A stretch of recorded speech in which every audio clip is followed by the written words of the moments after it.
Thanks for coming. Thanks for coming here to listen to me. I hope there's some value you guys draw out of this discussion. And I want to keep it more of a discussion after, say, half an hour that I talk, And please feel free to interrupt me. Just raise your hands and we'll stop in the way. I think the more value here would come if we talk more rather than me speaking. I'm sure some of you are business builders than engineers. But there's this knack, there's this hunch that everyone has, intuition. People give different names. And we use that throughout our lives. Every day we make hundreds of decisions using our hunch.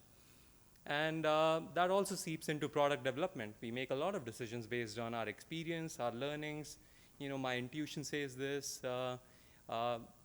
So we use a lot of hunch, we use a lot of processes and a lot of analytics, a lot of data also. And ultimately, with any product development cycle, especially with hardware product development cycle, you have to balance out both. Perhaps even value some of the hard data points more than hunches, because hunches have a big spectrum where they can vary depending on whom you're asking and whom you're talking to. So the topic of this whole discussion is stepping into the shoes of R&D lead. In my case, I come from a purely mechanical background and I'll talk about Flextech, which is the company where I've been working for the last 4.5 years on product development. So we'll go through a few of the trade-offs, few of the mechanisms that we've put in place 4 years, and how they have helped us and how they have hurt us over the time. So that's where hopefully the learning is for, if there are 1 or 2 pointers we can get out of this, different pointers across this room, that would be great. So Flextech Surgical. Nope, that doesn't play either. So I'll have to show you, a quick video of Flextech also here, just so that there's enough of a background there.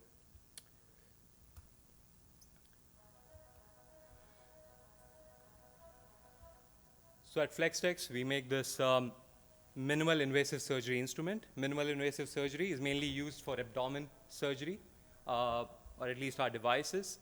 So, here's this instrument. A surgeon holds this instrument via a band like a Fitbit, puts it through the patient. So you see this cannula or the stroke arc and the shaft that goes through it. So the stroke arc is essentially poked inside a patient's abdomen, which is insulfated, basically made larger with carbon dioxide inside it.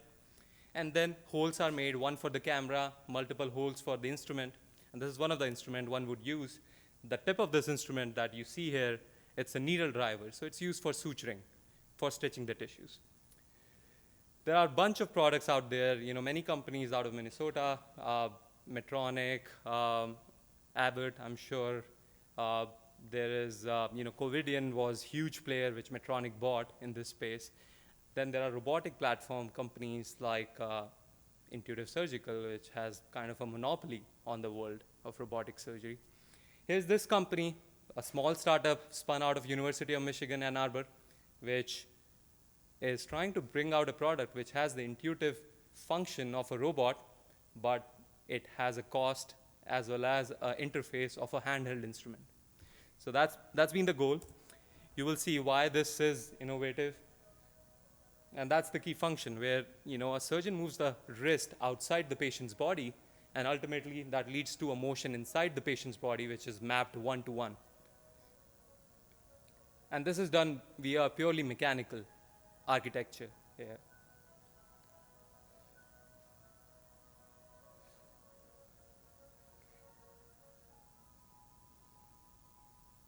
So that's our first product, launched in 2017, January. The United States is a big part of it.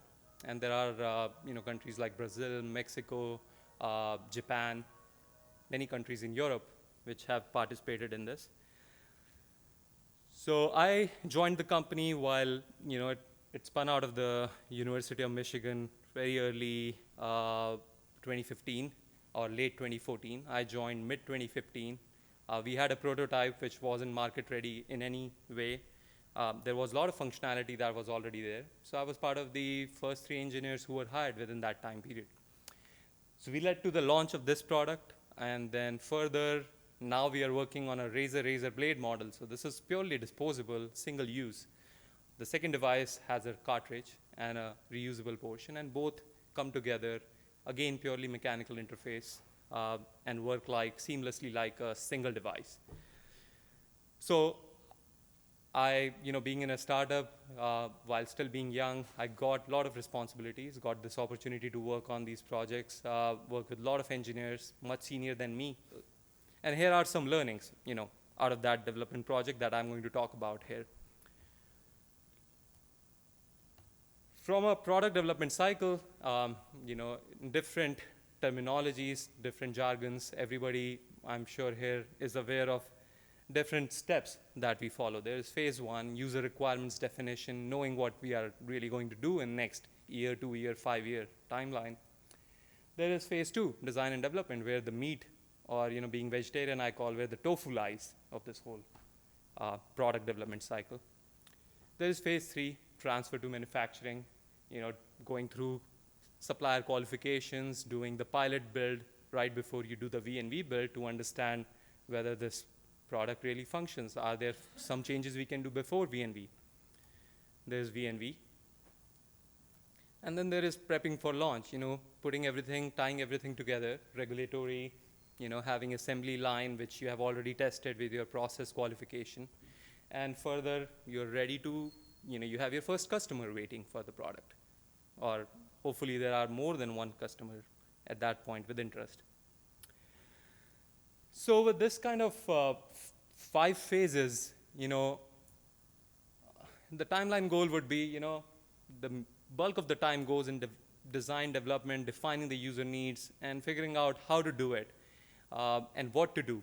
And then really proving it out with MVPs and, candidate production design, and ultimately leading to a product which can be injection molded, machined, whatever the industry really requires at that time and the company can support. So, if everything goes smooth, you would like to have some overlap, of course, between these steps so that there is a transition period. Plus, you would like things to not grow abnormally. For example, you don't want the second part of the project to be enormous where you have 10 iterations, even though that's not, abnormal to have. There are products which go through 10 iterations. But reality is different than what you would like to see. In reality, things blow up quite a bit. There are a bunch of iterations we go through. I remember, when we start budgeting the project, we say, all right, we will go with 3 iterations, and budget, per device cost, say 10,000, 15,000, 3 devices, 3 prototypes, go through that kind of iteration, and ultimately you end up with 7 iterations. The whole balance here, though, is between time and, time and iterations. So if you can move faster, you can have more iterations. If you can't, then have to do a better, highly diligent job there. As part of this talk, I'll focus on phase 2 of this product development cycle, because that's where majority of my learning is, what I have seen. It's been a healthy sized team as far as startups go. And again, there are all the constraints that come working in a small company with a limited amount of funding, running on a seed capital or a venture capital or angel capital. 3 elements that any product needs, and we'll build this presentation on these 3 elements. Any product development, what are the 3 elements that we need, you say are needed?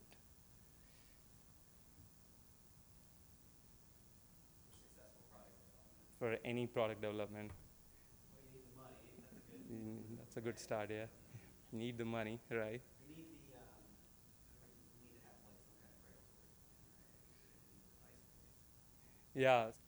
Yeah, for example, a company wants to be viable. So first you need money. You need your timeline, right? You need the ramp to run, or else, you don't want to make a product that market doesn't need after 2 years. So you need the time, right? And then, of course, to use those 2 things, you need people. Again, presentation is going pretty basic here. It'll go pretty much like this. Sorry if I'm disappointing anyone here. Hopefully not. We'll see. Using these three elements, we build certain mechanisms around. We build processes that help us build efficiency throughout our development project. We build certain values that you build in your team and say, well, there are certain fundamentals related to resource management, related to communication, related to how you decide, how you build your engineering judgment. And then there are certain tools that you use, given living in a digital age, living in a world which is getting very close to the gap between digital and real world is getting smaller and smaller. You want to merge things together to make more efficient product development process. So I will talk about these three areas, starting with money, going to time and the resources, and talk about what are the various trade-offs, and then what are the mechanisms that you can put in place to help decide and help make process more efficient while working with those trade-offs. So in terms of trade-offs are always between these three elements, or maybe two out of those three elements. But ultimately, it comes down to, can you spend more time and less money? Can you put more people and spend less time? Or can you do all three together to make things work out faster? From a trade-off standpoint, talking purely about money, there's this key decision, which I'm sure many of you would have dwelt with, make versus buy. And many of these things become very prominent at smaller companies where you are, have young individuals who are perhaps few years out of college. They really have the excitement, passion to build things. Even individuals with experience who come there for a very bigger reason than just working at a company, because they can go and do that at many big corporations with a lot of great benefits. So there are all these decisions, for example, make versus buy decision. With that excitement comes all this tendency to, well, let's go and build it. Let's go and make this. Even if there are discussions, this is a crude example, but if you were to talk in a company, well, we are expanding to this bigger area. We need 3 tables for our machine shop. There'll be individuals who are very strong with prototyping. They would say, well, let's get 2x4s and let's build it. Let's go and make it. It's a crude example, but what that points to is, how do you decide when to make, when not to make? How do you decide, when you can make things faster with less money versus when you can build things by outsourcing and use that time to make something else where your skills fit better? So that's a trade-off between speed and accuracy, where you get speed, you perhaps spend more time, more iterations to figure out everything is in your hand. So that's a plus, whereas someone else making it and learning from your product that you have designed, which may or may not be manufacturable. And it's a trade-off between speed and accuracy, trade-off between learning and efficiency, where you learn more if you do it yourself. And you also stumble upon things to reach that point of accuracy, but sometimes not at the first go. So it's a trade-off of all these 3 elements, but trade-off of money spending, totally. Because I'll come to that, what really this money means, and what we sometimes, especially in a smaller group, think about money as. Second trade-off during design hardening phase, design for manufacturing phase is, well, when is the time to call it good? What is good, first of all, and when can you say, well, let's take the next leap? The reason I mentioned soft tooling here, where I'm saying soft tooling now versus in 2 months, this is a real scenario which I faced, where we did rigorous engineering and everything on the 2nd-gen product, and we were about to do we call in this hardware product cycle beta product before we go to the pilot build. And we're like, we are ready to kick off these prototype tooling, soft meaning aluminum-based tooling for injection molded parts, for example. We are ready to kick it off. It's going to cost around $100,000. Let's go. And then comes the vice person, within the team who would say, well, are we really ready? Can we spend another month? Can we spend another 2 months to further harden the design, to further analyze it? And those are very valid points. I'm sure that comes with experience. But there always has to be one point where you say, well, things are going to change for sure tomorrow. But we need to move forward. We need to see, first of all, what's wrong right now that we don't know about. What are the unknowns here? So that's the trade-off between, can you make progress successively, or, you keep on chasing for perfection and maybe you lose something in that process. At the phase gate meaning, when you are about to transition to phase 3 from phase 2, one question would be, well, there are these parts which are complex to machine, complex to mold, complex to metal injection mold or extrude, whatever process it is. And, the lead times are high because the manufacturer says, well, I am not very sure if I'll be able to hit all your, critical to function dimensions, quality dimensions. And that's where you say, well, let me kick this off before I formally kick off my whole product cycle. And, we've been in this kind of scenario where, the point was, well, there are these hard, big, complex, highly engineered polymers that need to be injection molded. Tools are high temp tools and it's not easy to mold them. Manufacturers are also not very confident about it. Shall we just kick it off early on? Anything which is hard, complex is also expensive generally, and also takes longer time. So there's that trade-off where can you spend money today, and trade it off to time and say, well, I'll save time today and, trade it with money and see and de-risk my project moving further. Or the other flip side is that ultimately maybe you are elevating the risk by taking a risk today where you can improve this product again a couple of months down the lane. So those are the trade-offs. Plus, is your quality management system flexible enough to incorporate this kind of, one-offs or these kind of exceptions where you say, well, I want to, kick off these 5 parts while we are still preparing our DHF, design history file. Let's prepare just for these 5 parts. Let's kick it off. We'll learn along the way, and we'll save 6-8 weeks here. So you ought to have that kind of flexibility in your QMS because, again, phase gate, once you go from phase 2 to phase 3, all your stuff needs to be documented in your DHF and has to be audit ready at some point. And at the same time, you have to also plan for future resources because if your team is building as you're going with the product development cycle, of course, you have to think a step ahead. In this scenario, when you are kicking off parts early, you need to know whether can you inspect the parts if they come early. Are they all going to clog together? If you are kicking off high lead early, trading that time, and low lead time parts later, and everything comes in together, do you even have resources? I mean, will this reap to any benefit ultimately? So those are the 3 trade-offs I could think of while still keeping this presentation clean enough. Of course, I can think of many. There are various mechanisms managing money that we try to put in. For example, purchasing controls, and I've seen both good and bad sides of this. During the design and development phase, preferably purchasing controls should be fairly simple. It shouldn't be a 10-step process that ultimately leads to a purchase order. Just because that really takes away the passion, takes away the interest, takes away the drive that team has to get to the product fast, because these are all administrative things that you want to keep nimble early on. Set broad rules. For example, if you have a project lead, you have a senior engineer, you have an entry-level engineer, engineers in the team, you give them certain budget that they can spend, $500, $5,000, whatever you said. So those things help.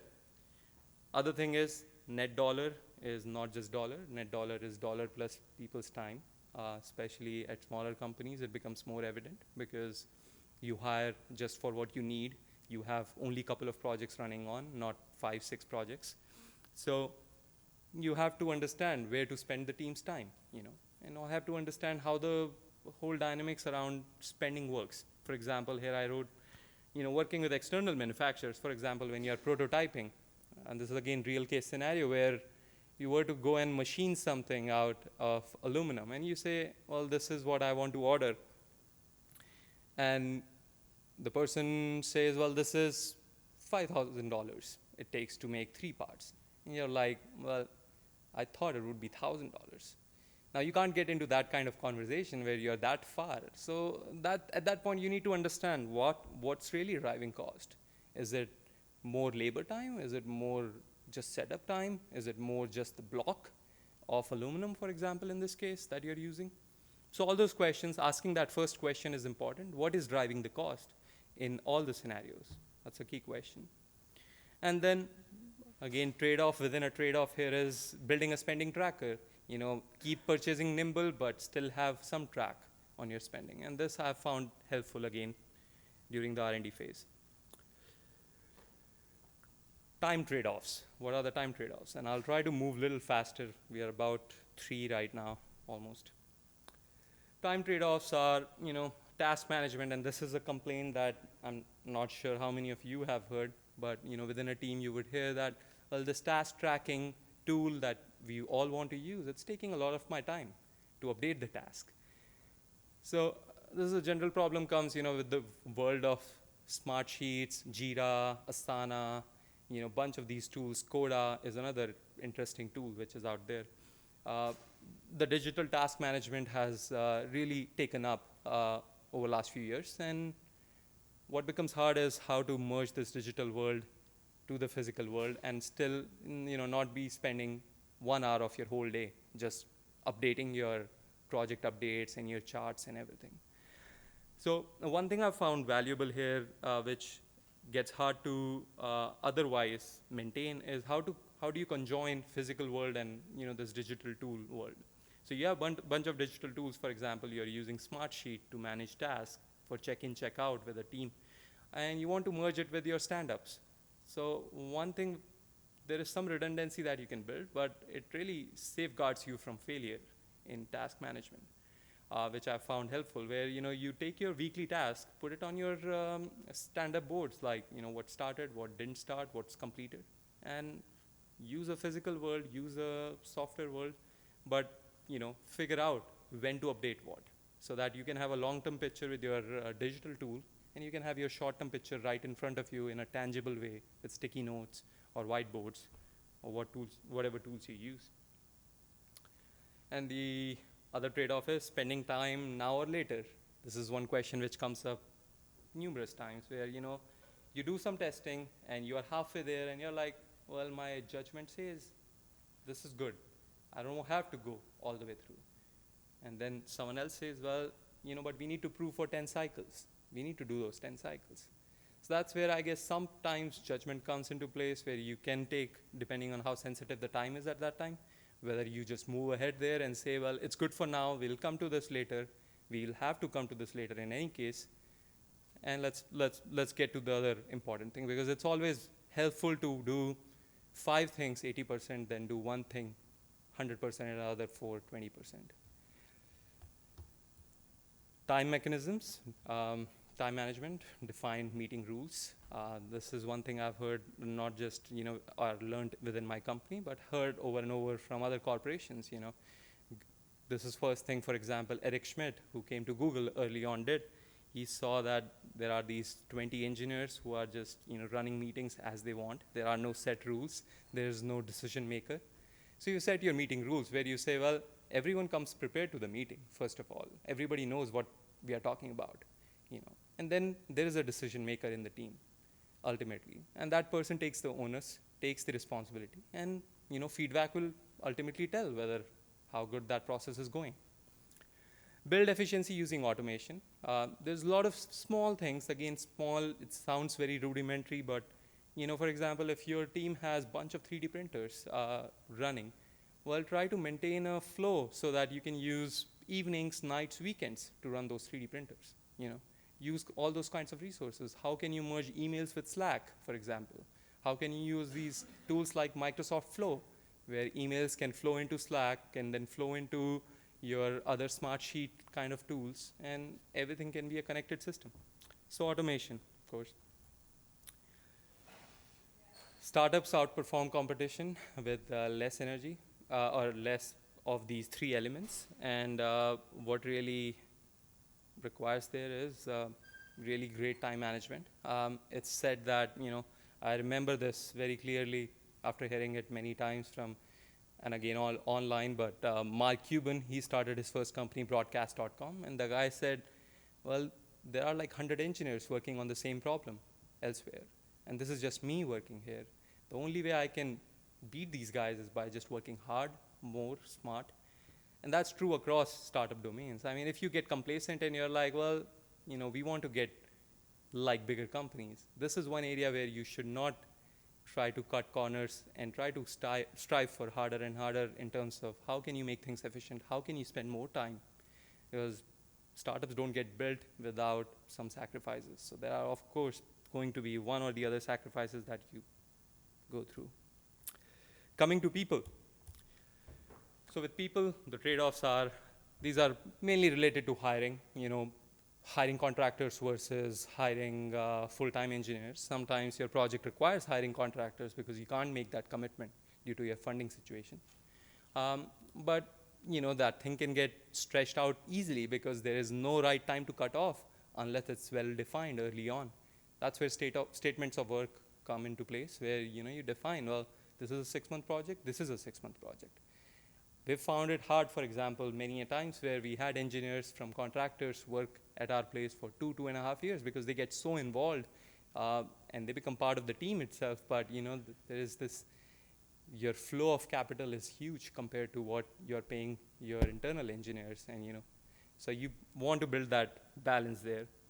Organic versus recruiter-based hiring. This is something where hiring itself has different stages of where you find the candidate and then you judge the candidate. Finding the candidate is where things take time, and you may not be able to sometimes find the right candidate because those candidates are working at some big corporation, maybe enjoying their life or not enjoying their work, and would like to just move on and look for some other shiny opportunity. Sometimes it's hard to organically reach those people, whereas some recruiters have these well-built networks over time.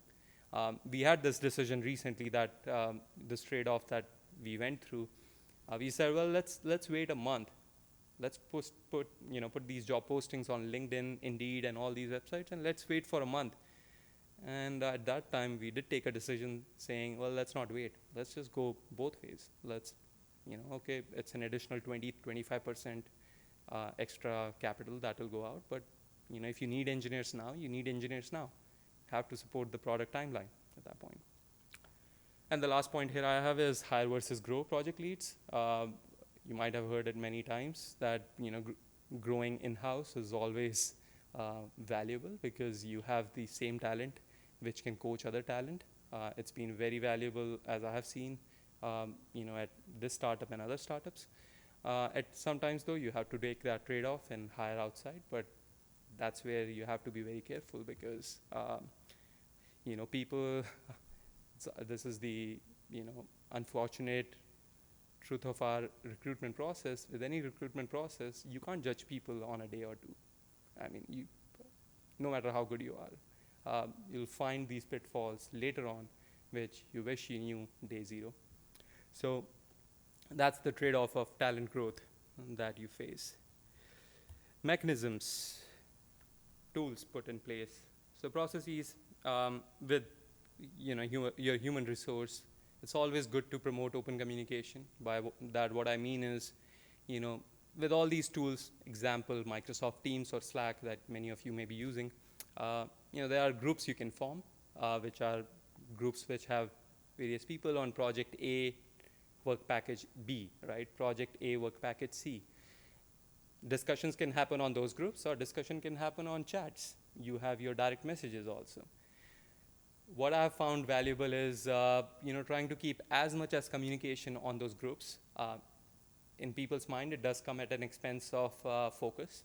It's like, why am I pinging this whole group of 10 people when this update only matters to me and this person?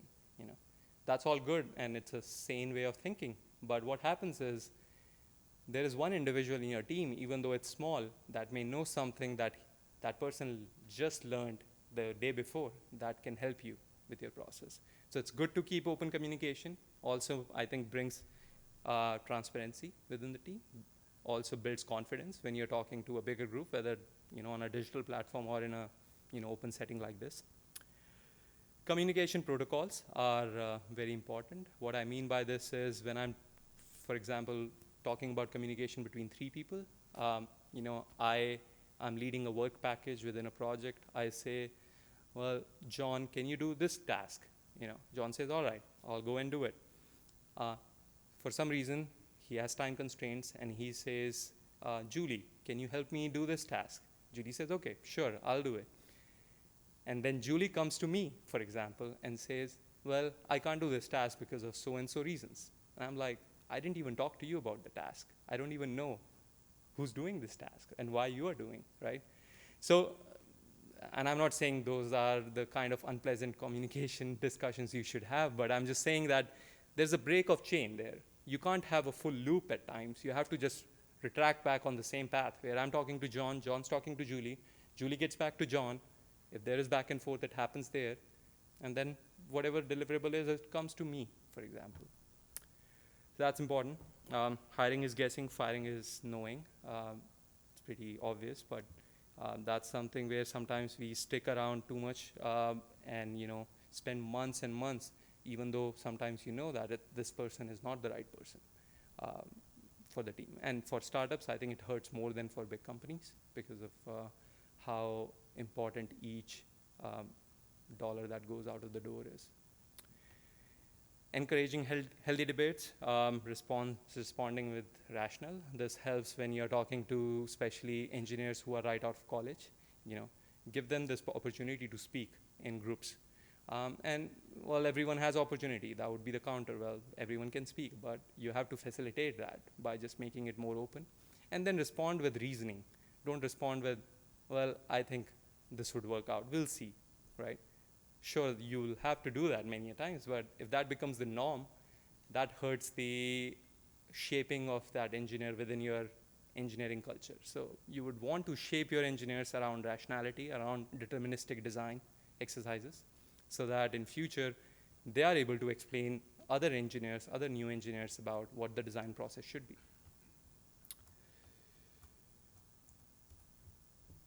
The other important factors here are knowledge management system. This is something taking people's knowledge, there's a huge amount of tribal knowledge that you build in a group over time.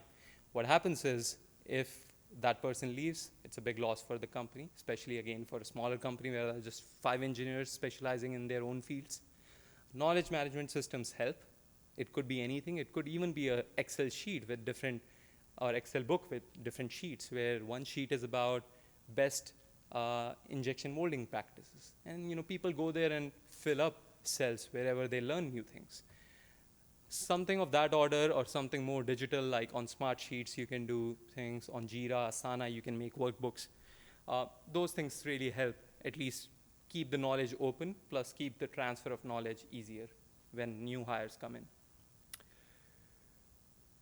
Project reviews, this is something value-based that one should add to the company, should tell to the team members very openly that, well, project reviews are not meant to be just criticisms. Sure, there's a lot of criticism there because designs can still improve and they will always be improving, but it's for self-assessment so that tomorrow, out of 5 things that are found today, tomorrow there are 3 things that are found. So it's self-improvement, and I think telling this openly helps to the team so that people don't get very close, they don't constrain themselves thinking, well, I have to prepare for this review because this person is going to ask me 10 questions, and I have to answer all those questions with and make it a debate and answer it with my counter. So just being open about what you're trying to do there with that process is important. I guess promoting talent purely based on merit, that's important, especially at startups and of course at big companies also. What I mean here is purely by merit, I meant, there are certain engineers who, for example, say in software company, you don't know what this individual can do in 2 years. Well, this person can go out and start his own company, and one day compete with you or, do great at his own track or her own track. So always valuing engineers purely based on how they're running the things, how they are doing, what's their design process, how they are growing. I think it's very valuable, I've seen. Plus it keeps your high performing engineers, your MVPs within the team, and you don't risk at losing them. Diversity in roles, again, very common thing. A team should have process-driven people, but at the same time, you should have very hands-on people with a lot of knack and hunch built in. Um, sure, you should have a strong prototyper also. I've seen this as a deficiency in a team where you have same person doing prototyping, design, process. It just gets clouded at some point, and maybe there is some efficiency that can be built if you have a full-time prototyping engineer. Something I've seen of value. So that is it, basically, in terms of areas that I covered here and mechanisms that I covered here. It's 3:09, so we have 5 minutes to talk. Happy to take any questions. And I can leave the slide here, maybe.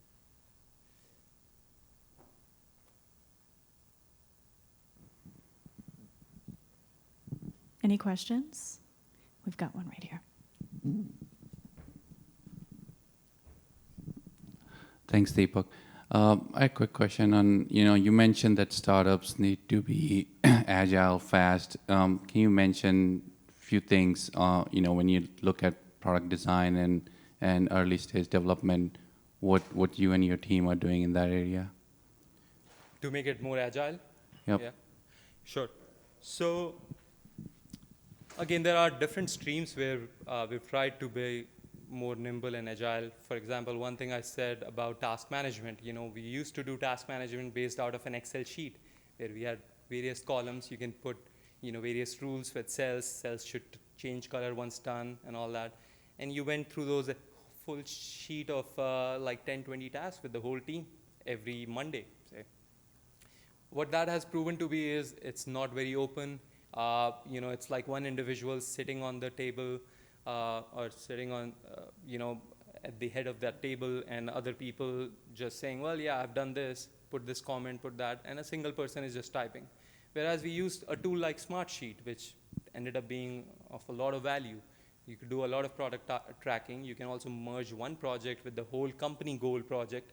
For example, within R&D, we had Gen 1 product, which got launched in 2017, Gen 2, which is currently in development. So there is, improvements happening, COGS reduction happening on Gen 1. That's a project in itself. There is this Gen 2 project running. And how all that fills into a company-wide goal. Well, company's goal is by this end of this quarter, we reach this point. So you can take those two product development cycles outcomes, like this is 20% done, that's 30% done, overall we are at this point. And it just helps with, one, openness, transparency. Second, it helps with management where now everybody has the handle on updating things. Plus it helps with, I think, just certain interfaces that you get with a tool specifically made for that task versus something like an Excel that is multi-purpose. That helps. So that's one area. Other thing I told about nimble purchasing controls. Setting broad rules helps. I've seen things not work if we don't have those in place, and I've seen work better where you set broad rules and give people that ability, get credit cards for like a project, and that just use that for certain tasks.